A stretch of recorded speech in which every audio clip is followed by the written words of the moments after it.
All right, pre-algebra, we are going to be doing something that we have done before. We're just going to give different names to it. So if you want to open your book up to page 166, we're going to start lesson 3-2. What we're working toward is linear equations. So last chapter, we graphed linear equations that were in the form of y equals mx plus b. Remember, we talked about direct proportions, things like that. What we're going to be doing today is writing equations and just giving them a little bit more meaning. So what we're going to talk about right here is initial value. Initial value is your y-intercept. If you remember, your y-intercept is where the graph crossed your y-axis. Remember, we always put it as our starting point along here. So from here on out, I'll call it a y-intercept. I may call it the initial value. I may call it your starting point. It's all one and the same. And then the next thing we're going to talk about is our rate of change. All right, well, right here, if it tells you the rate of change is actually your slope, which we have been doing as well, your rise over your run. So these are just new names to old words that we already know. All right, so if you look over here, let's go down to the triad at the bottom of page 166. And you have a pump that is pumping water, and the amount of water in the pool decreases at a constant rate. The constant rate then would be your slope. Complete the statement below, then graph the function. All right. Okay, so this ties into the problem that's up above. So if you take a look up here, we're emptying out a pool. And right now the pool has 10,000 gallons in it. And it needs to be emptied. Exactly 2,000 gallons have already been pumped out of the pool and into the tanker. How can you determine how long it will take to pump the water into the tanker? All right, so if you look over here, here's your rate. It's pumping 720 gallons per hour. They've already pumped 200 gallons so far.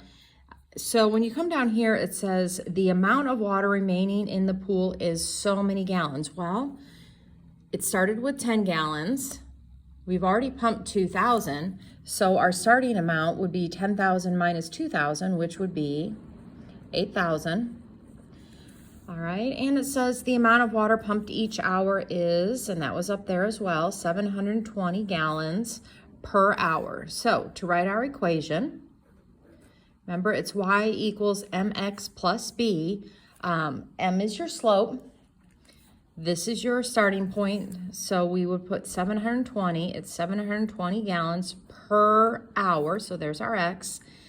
And we are starting at, we have 800 gallons to do. So, well, yeah, I think that will work fine.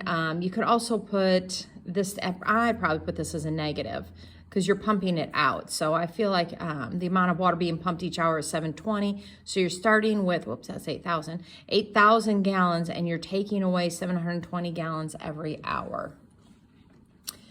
All right.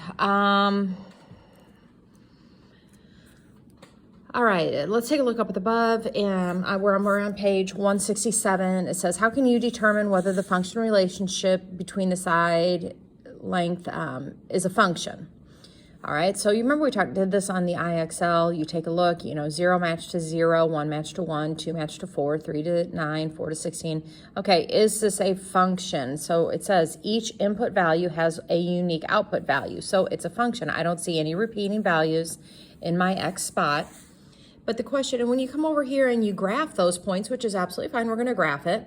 And if you take a look, is this a straight line? Well, it's not a straight line, which is why we call it a non-linear function. It's still a function, okay? We had no repeating x's, so it is still a function. It's just when we graph those points, it didn't become a straight line. It was more curved like that, which means it's just non-linear. So we have linears and we have non-linear.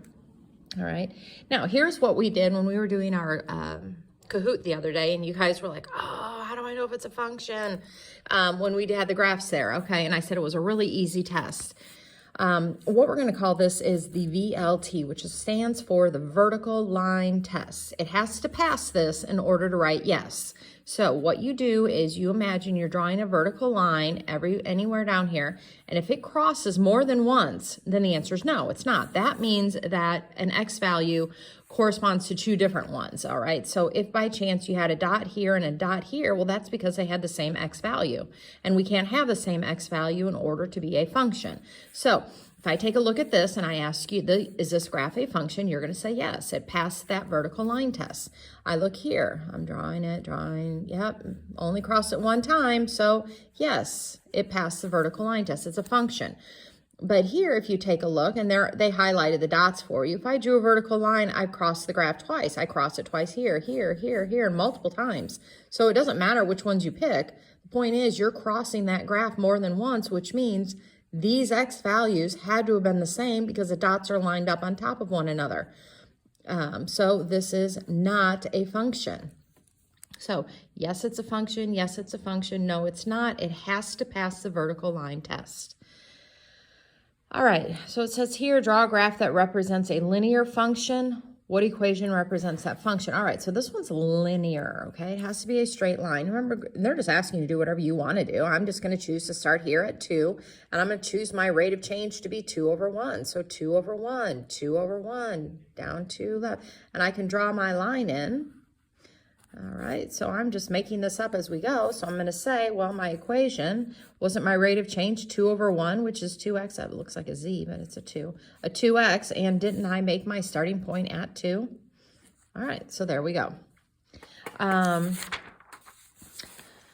All right, so if you take a look at the top of page 168 up here, you have your key concepts. So you're going to write equations in the form of y equals mx plus b. You're still talking about, is it a function? You know, if you buy 0 tickets, if you buy 1 ticket, 3 tickets, 4 tickets, and stuff like that.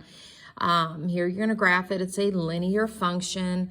Over here, the blue line is a linear function. The red one is a non-linear function. All right, and the reason, because what makes something nonlinear, if you take a look here, is because it does not have a constant rate of change. The slope varies all the way through. On a linear line, the slope is always the same. It's consistent. It has a constant rate. So it might be like down 2 over 1, down 2 over 1, down 2 over 1, down 2, or something like that. And that's what causes it to be like that. This one just varies. You might go up 1 over 1, but then maybe I'm going to go up 2 over a half. Maybe I'm going to go up 3 over 2, and that's what happens, and it creates that nonlinear pattern. Okay, so I really feel like that's probably about it through here. Let me just go real quick. Let's go through the graphs one more time. They're just asking, are these linear? You have this on your IXL. Or is this a function? I'm sorry. Yes, this is a linear function. Remember, you do your vertical line tests. I don't cross it in more than one spot. So yes, it is. Same with this one. It's just non-linear, but I'm still not crossing it. Let's come down to the dots when you just have values like this. All I'm looking for is there a blue dot that lines up on, like 2 blue dots that lie on the same vertical line? Okay, I'm not seeing any yet. Oh, until I get to this 4. Right here, this point is at 4, 3, and this point down here is at 4, negative 3. It just failed my vertical line test. So that is not a function, okay? That is no. It says, does it represent a function? No, it does not. This is fine. I don't have any blue dots above each other, so that is a function.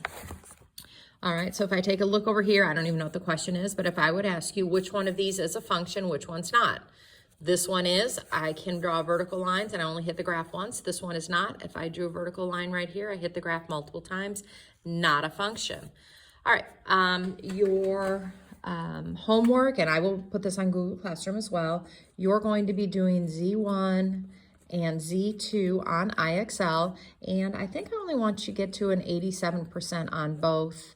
And if you want to go higher, I will give you extra credit, but those are what I want you to do. These are both underneath your 8th grade math, so give that a shot and just email me if you have any questions.